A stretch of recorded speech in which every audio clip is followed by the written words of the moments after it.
Bien-aimés dans le Seigneur, fidèles auditeurs, auditrices de Radio Fontaine de l'Espoir, je vous salue dans le nom du Seigneur Jésus-Christ.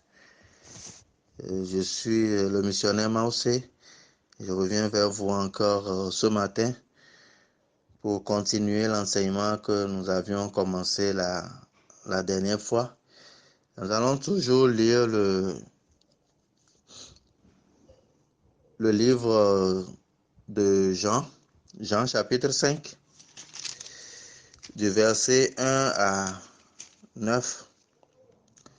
Jean chapitre 5, verset 1 à 9. Après cela, il y eut une fête des Juifs et Jésus monta à Jérusalem. Or, à Jérusalem, près de la porte des brebis, il y a une piscine qui s'appelle en hébreu Bethesda et qui a 5 portiques. Sous ces portiques étaient couchés un grand nombre de malades, des aveugles, des boiteux, des paralytiques qui attendaient le mouvement de l'eau, car un ange descendait de temps en temps dans la piscine et agitait l'eau. Et celui qui descendait le premier, après que l'eau avait été agitée, était guéri, quelle que fût sa maladie. Là se trouvait un homme malade depuis 38 ans. Jésus, l'ayant vu coucher et sachant qu'il était malade depuis longtemps, lui dit, « Veux-tu être guéri ?» Le malade lui répondit, « Seigneur, je n'ai personne pour me jeter dans la piscine quand l'eau est agitée, et pendant que j'y vais, un autre descend avant moi. » « Lève-toi, lui dit Jésus, prends ton lit et marche. » Aussitôt cet homme fut guéri, il prit son lit et marcha. Amen. Nous allons ce matin continuer l'enseignement sur la guérison d'une maladie spirituelle que la plupart de ceux qui vont à l'église ont. Et cette maladie, c'est la maladie du péché. À travers les histoires sur la guérison des maladies physiques, Dieu veut nous enseigner sur la guérison des maladies spirituelles.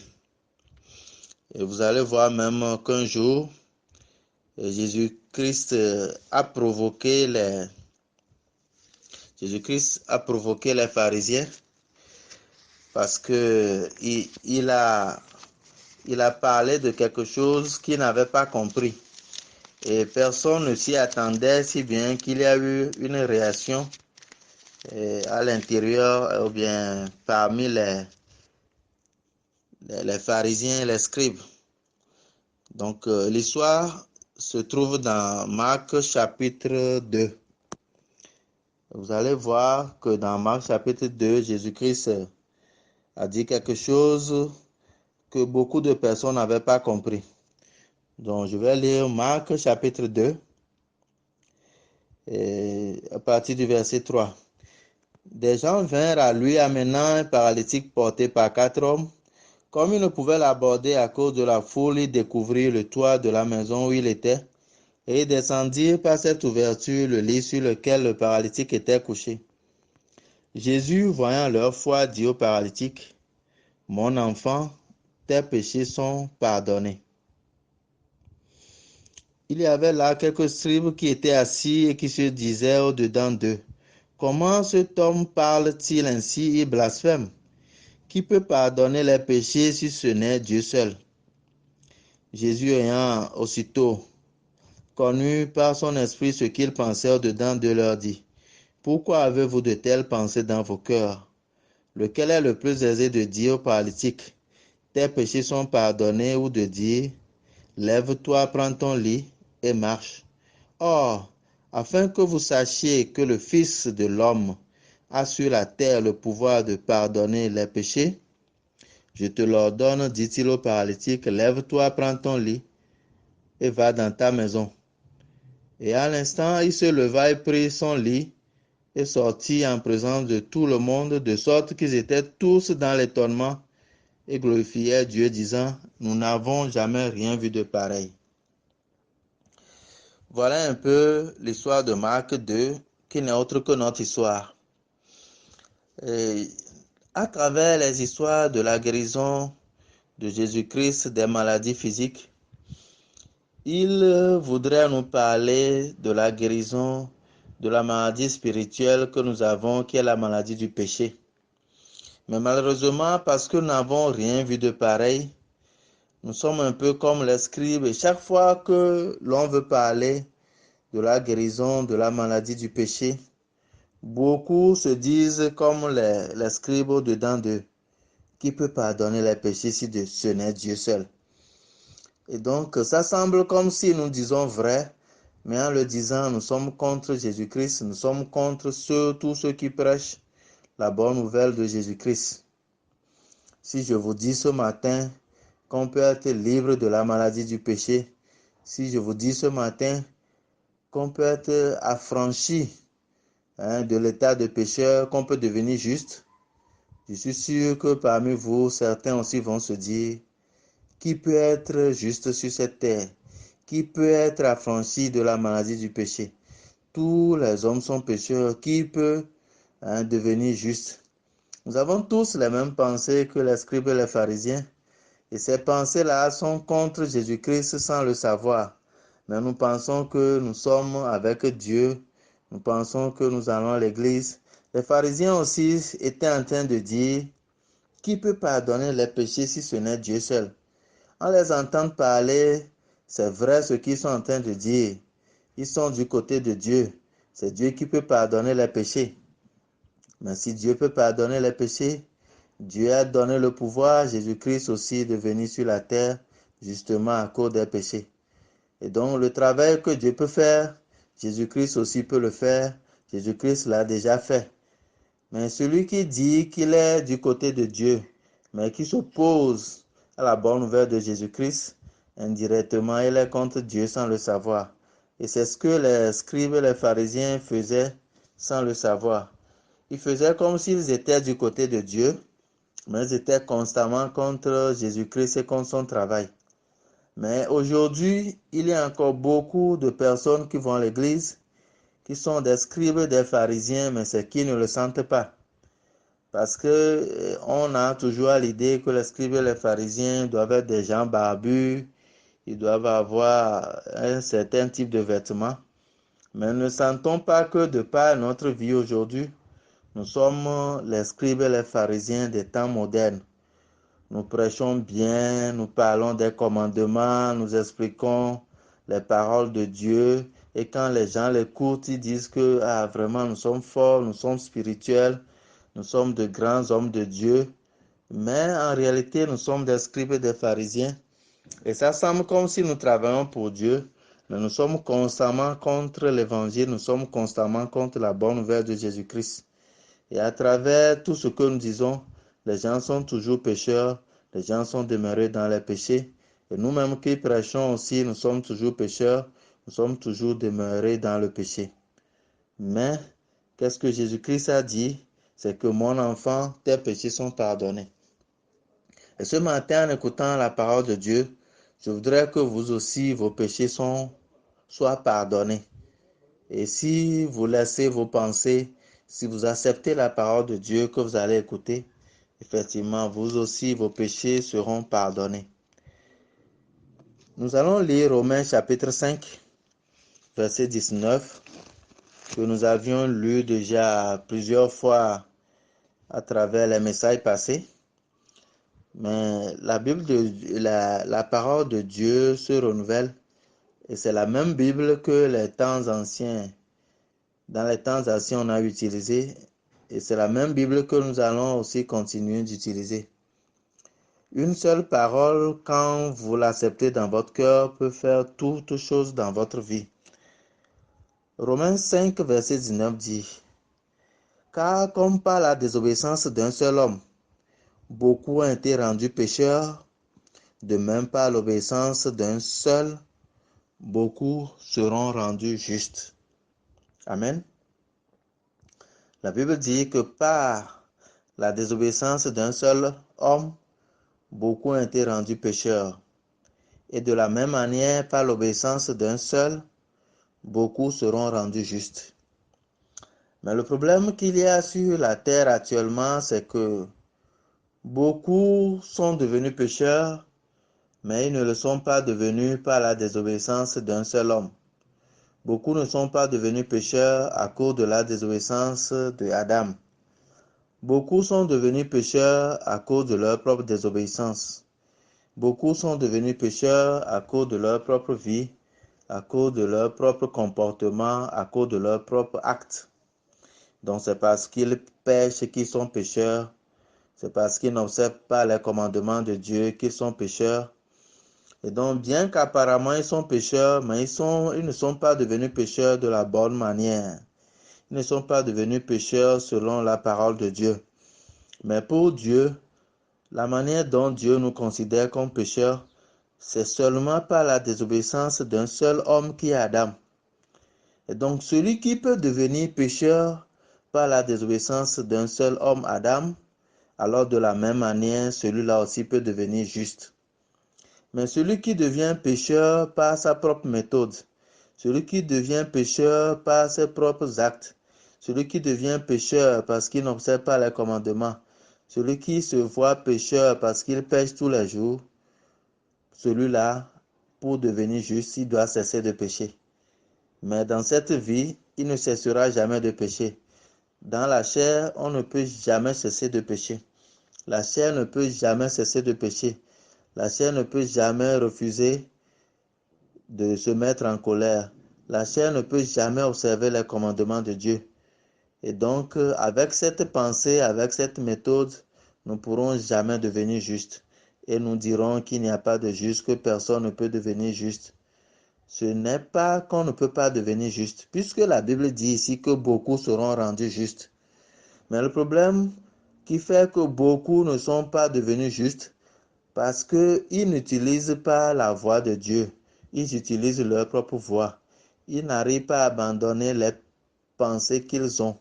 Ils n'arrivent pas à laisser tomber les mauvais enseignements qu'ils ont reçus pendant des années.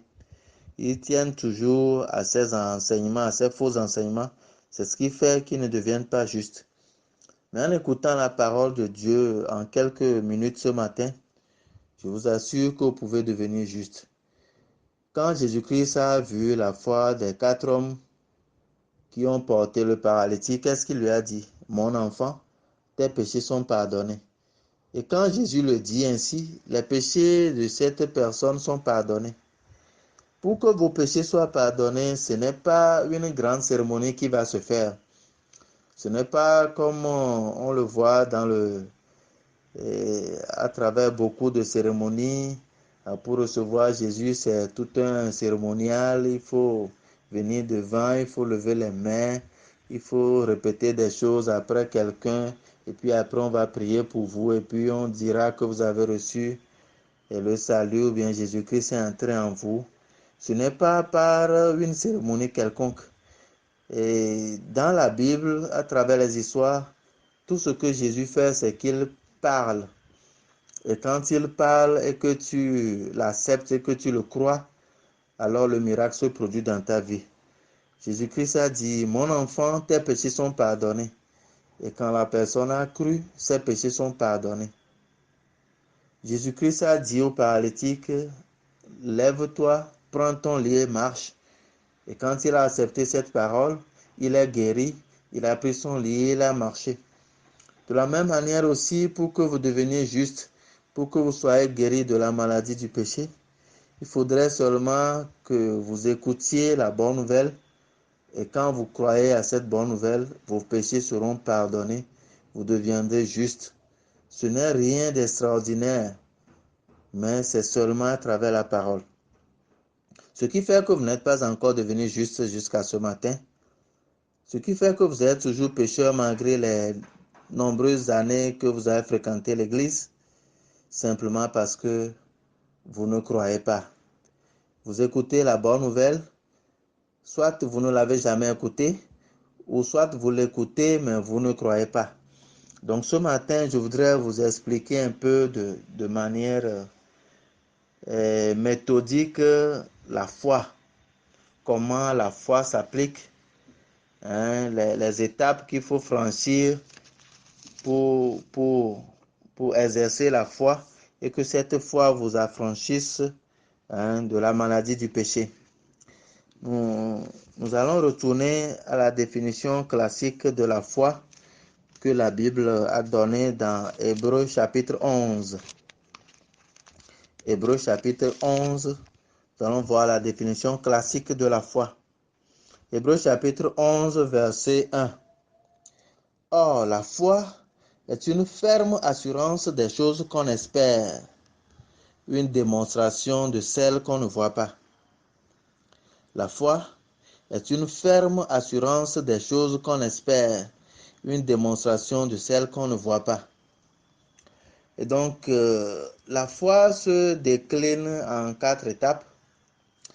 Et la première étape, on peut le sentir dans la définition. On dit une ferme assurance des choses qu'on espère.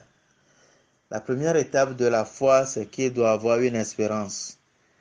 La première étape de la foi, c'est qu'il doit avoir un objectif à atteindre. Et donc, pour celui qui est malade, si nous prenons l'histoire d'aujourd'hui, Jean 5, dans le verset 6, Jésus-Christ a demandé, « Veux-tu être guéri ?» Ça veut dire que l'objectif de quelqu'un qui est malade, c'est d'être guéri. C'est son espérance. C'est ce qu'il doit espérer. S'il est malade, ce qu'il doit espérer, c'est la guérison. Beaucoup de personnes sont malades, mais ne savent pas ce qu'ils doivent espérer. Bon, ça paraît un peu absurde, mais si je vous l'explique sur le plan spirituel, vous allez comprendre. Et beaucoup de personnes sont malades de la maladie du péché. Beaucoup de personnes sont pécheurs, mais ils n'ont pas l'espérance de la guérison. C'est-à-dire qu'ils n'aspirent pas à la guérison du péché. Si quelqu'un est vraiment malade, vous allez remarquer que son cœur sera humble. Et toutes les méthodes qu'on va lui proposer, il n'hésitera pas à les utiliser parce que tout ce qu'il recherche, c'est la guérison. Et pour la pandémie qui sévit dans le monde, pour le coronavirus, nous sommes tous sur les réseaux sociaux et nous n'hésitons pas à lire tous les messages, à écouter tous les audios, à voir toutes les vidéos parce que tout le monde aspire à la guérison, tout le monde aspire à une solution. Il y a même des solutions vraiment bizarres qui sont dangereuses, mais on est prêt à le faire, à l'essayer parce que tout le monde aspire à la guérison. Mais nous remarquons qu'il y a beaucoup de personnes qui vont à l'église, qui sont pécheurs, mais ils n'aspirent pas à sortir de cet état de pécheur.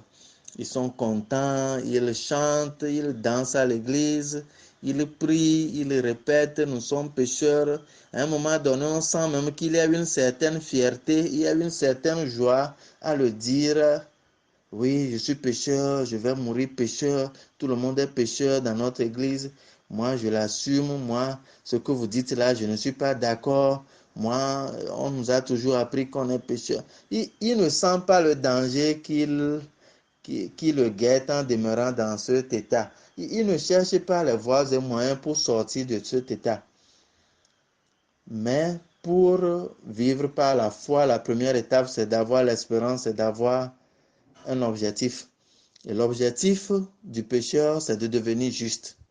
Si vous n'aviez pas cet objectif, je vous le donne ce matin. L'objectif du malade, c'est d'être guéri. L'objectif d'un pécheur, c'est d'être guéri de la maladie du péché, c'est de devenir juste. Et donc, si vous n'avez pas cette espérance, donc vous ne pouvez pas exercer la foi. La foi est une ferme assurance des choses qu'on espère.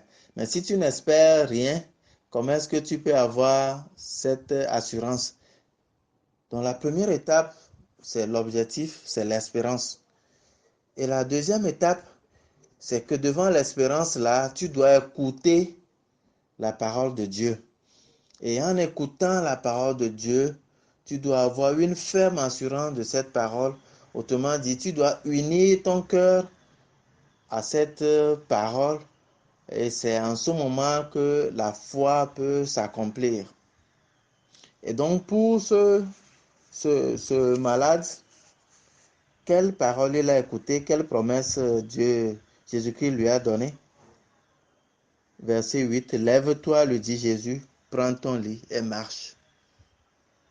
De l'autre côté, qu'est-ce que Jésus-Christ a dit au paralytique? Mon enfant, tes péchés sont pardonnés. Et donc, pour exercer la foi, on n'exerce pas la foi en l'air. La foi se base sur une parole, la foi se base sur un verset. La foi se base sur une promesse que Dieu donne. Et pour le malade de 38 ans, on lui a dit, lève-toi, prends ton lit et marche. Mais dans son cœur, il n'a pas la guérison. Dans son cœur, il est malade. Mais ce qu'il espère, c'est la guérison. Mais actuellement, il n'est pas encore guéri. Actuellement, il est malade et la guérison est éloignée de lui. La guérison est son objectif, son espérance. Mais la parole est sortie. Lève-toi, prends ton lit et marche. La parole est sortie, c'est que crois que tu es guéri. Donc la deuxième étape de la foi, c'est qu'en écoutant la parole de Dieu, tu dois importer cette guérison-là, ou bien cette espérance-là, tu dois l'importer dans ton cœur. Autrement dit, actuellement tu es malade, mais la parole te dit que tu es guéri. Donc quand la parole te dit que tu es guéri, tu dois importer cette guérison-là dans ton cœur. Autrement dit, au moment où la parole sort, la personne est toujours malade. Extérieurement, elle a toujours la maladie, mais dans son cœur, il doit commencer par penser qu'il est guéri. Dans son cœur, il doit installer la guérison dans son cœur. La définition de la foi dit la ferme assurance des choses qu'on espère. Un malade qui espère la guérison, en écoutant la parole de Dieu, il doit commencer par avoir l'assurance de cette guérison. Il doit commencer par se dire dans son cœur qu'il est guéri. Donc c'est la deuxième étape de la foi. Tu dois commencer par croire en toi, tu dois commencer par te dire dans ton cœur que tu es guéri. Pour celui qui est malade de la maladie du péché, pour celui qui est pécheur, en écoutant la parole de Dieu qui dit, voici tes péchés sont pardonnés. Mon enfant, tes péchés sont pardonnés. Jésus-Christ lui dit, voici, je ne te condamne pas non plus. Jésus-Christ lui dit, sur la croix, je suis mort pour tes péchés. Sur la croix, tes péchés sont pardonnés. Tout est accompli sur la croix. La personne qui écoute cette parole, qui veut exercer la foi, c'est qu'il doit avoir l'assurance, à partir du moment où il a écouté cette parole, il doit avoir l'assurance que ses péchés sont pardonnés. Il doit avoir l'assurance dans son cœur qu'il est guéri de la maladie du péché. Il doit avoir l'assurance dans son cœur qu'il est devenu juste. Mais physiquement, il n'est pas devenu juste. En voyant sa vie, il est toujours pécheur, mais dans son cœur, il doit commencer par penser qu'il est devenu juste. Et c'est ça la deuxième étape de la foi, la ferme assurance des choses qu'on espère. J'espère de devenir juste et j'ai l'assurance que je suis devenu juste. Pour le moment, apparemment, je ne suis pas devenu juste, mais je commence par avoir l'assurance que je suis devenu juste. La troisième étape de la foi, c'est que quand tu gagnes le cœur, tu commences maintenant par marcher vers l'espérance, tu commences par marcher vers l'objectif. Et comment ce malade de 38 ans a commencé à marcher? C'est que la Bible dit au verset 9, Jean 5, verset 9, aussitôt cet homme fut guéri. C'est-à-dire que cet homme, dans son cœur, il a senti la guérison. Dans son cœur, il a senti qu'il est guéri.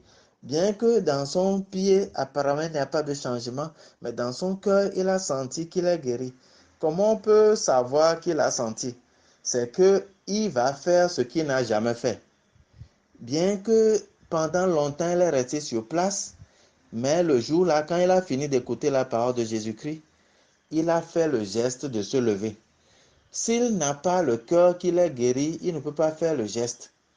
Donc c'est en essayant de se lever qu'effectivement il a pu se lever. Mais s'il n'a pas l'assurance dans son cœur qu'il est guéri, ce qu'il va se dire c'est que pourquoi Jésus parle ainsi? Est-ce qu'il se moque de moi? Est-ce qu'ils pensent que je suis assis ici par plaisir? Si je pouvais me lever simplement comme il le dit, je serais resté ici pendant des années. De la même manière, quand nous annonçons la bonne nouvelle de Jésus-Christ, si nous disons à un pécheur, Jésus est mort pour tes péchés sur la croix, donc tu n'es plus pécheur, tu es juste. Au lieu de dire Amen et d'accepter dans son cœur qu'il est juste, le pécheur se dit, ah, pourquoi il parle ainsi?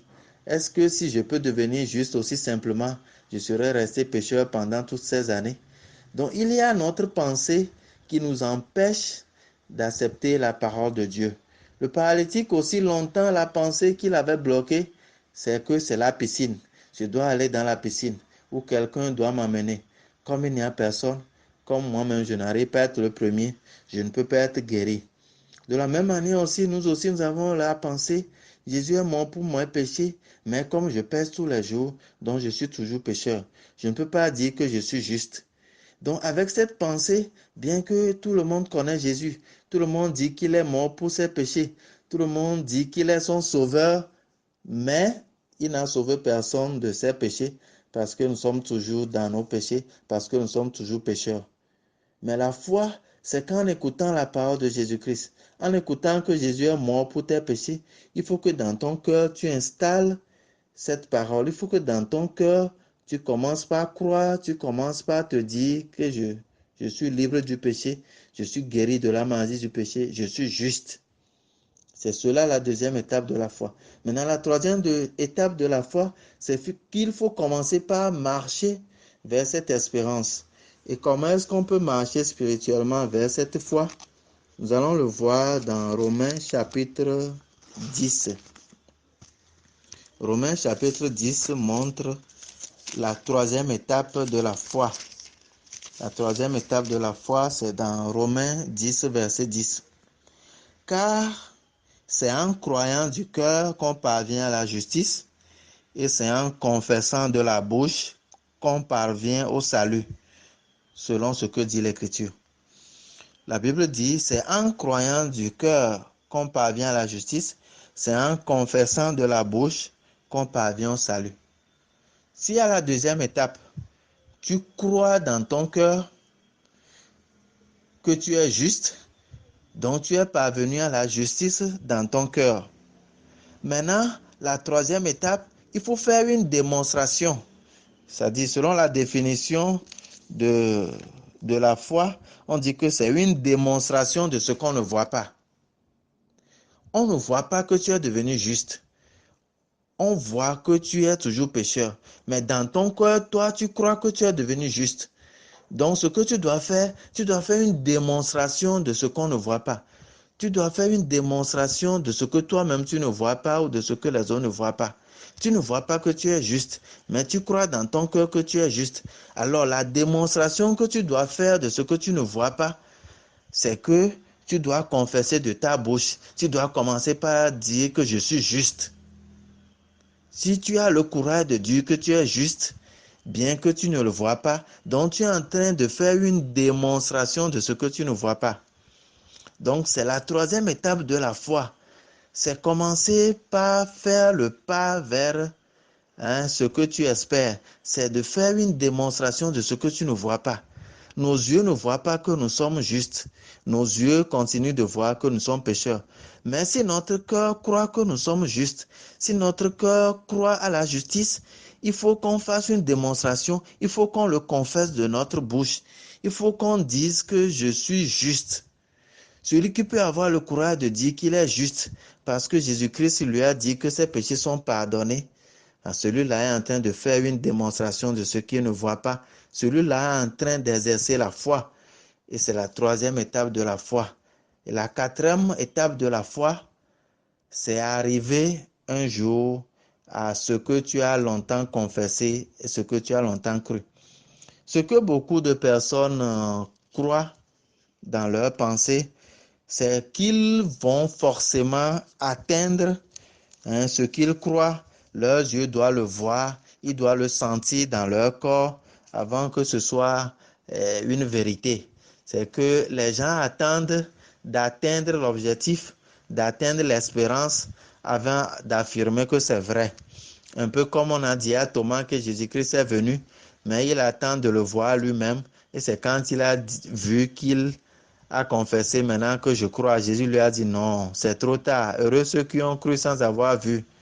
Beaucoup de personnes aussi attendent de sentir la justice, de sentir à travers leur comportement qu'ils ne sont plus pécheurs avant de confesser qu'ils sont devenus justes. Non, on n'exerce pas la foi comme ça. La foi, c'est une démonstration de ce qu'on ne voit pas. Une démonstration de ce qu'on voit, ce n'est pas la foi. Une assurance de ce qu'on a déjà obtenu, ce n'est pas la foi. Je vais vous montrer la foi que les hommes du temps passé ont eue. Hébreux 11, verset 13. Je vais vous montrer la foi que nos ancêtres ont eue. Hébreux 11, verset 13 dit, « C'est dans la foi qu'ils sont tous morts, sans avoir obtenu les choses promises. Mais ils les ont vus et saluer de loin, reconnaissant qu'ils étaient étrangers et voyageurs sur la terre. » On dit, les hommes des temps passés sont morts dans la foi, mais ils n'ont pas obtenu les choses promises. Ça veut dire qu'ils ne sont pas arrivés à l'objectif, à l'espérance, mais ils ont gagné dans leur cœur qu'ils ont déjà ça. Même si leurs yeux n'ont pas vu ça, même si leurs mains n'ont pas atteint ça, ils sont morts avec l'espérance que j'ai déjà eu ce que Dieu m'a promis. Je suis un voyageur, même si je n'atteins pas là-bas, c'est qu'il y a ce que Dieu a promis là-bas. Et c'est avec cette foi qu'ils sont morts. Et c'est cette foi que Dieu leur a imputé à justice. C'est en voyant cette foi que Dieu les a déclarés justes. Mais nous, de nos jours, nous ne voulons pas exercer la foi des ancêtres. Nous ne voulons pas croire dans notre cœur que nous sommes devenus justes. Nous ne voulons pas croire dans notre cœur que Jésus a pardonné nos péchés. Nous ne voulons pas croire dans notre cœur que nous sommes devenus justes. Nous ne voulons pas confesser que nous sommes devenus justes. Nous attendons de voir si dans notre vie, on va cesser de pécher. Et on attend le jour où on va cesser de pécher avant d'accepter que Jésus est mort pour nos péchés. On attend de voir le jour où on va cesser de pécher avant d'affirmer que nous sommes devenus justes. Et comme ce jour n'arrive pas, jusqu'à ce jour, nous disons que nous sommes pécheurs. Je vous assure que si vous attendez ce jour, vous allez cesser de pécher. Si vous attendez ce jour, vous n'allez plus commettre de mauvaises choses avant d'avouer que vous êtes juste. Vous attendrez longtemps et ce jour n'arrivera pas. Si vous ne vivez pas par la foi, il n'y a plus de solution de salut pour vous. Si vous ne vivez pas par la foi, il n'y a plus de solution pour que vous deveniez juste. Et je vais terminer avec un verset que je vais vous donner, que vous allez méditer. Jésus-Christ a dit un jour une parole, c'est dans Jean 9, verset 41. Jean 9, verset 41. Qu'est-ce que le passage dit? Jésus leur répondit, « Si vous étiez aveugle, vous n'auriez pas de péché. Mais maintenant vous dites, nous voyons. C'est pour cela que votre péché subsiste. » Amen. Jésus dit, « Si vous étiez aveugle, vous n'auriez pas de péché. Mais maintenant vous dites, nous voyons. C'est pour cela que votre péché subsiste. » Bien-aimés, chers fidèles auditeurs, si vous êtes aveugle spirituellement, si vous ne tenez pas compte de votre vie, de ce que vous voyez, mais si vous croyez à la parole que je vous ai prêchée ce matin, dans votre cœur vous serez juste et vous pouvez confesser que je suis juste. Jésus m'a sauvé de mes péchés, je ne suis plus pécheur.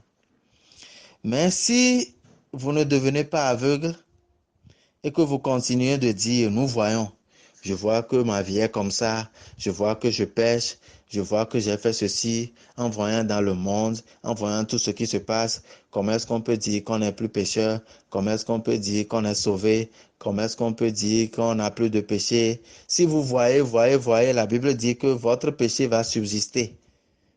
Mais moi, je vous propose la foi. Je vous propose de devenir aveugle spirituellement. Je vous propose de croire dans votre cœur que vous êtes devenu juste et de confesser ce matin que vous êtes devenu juste.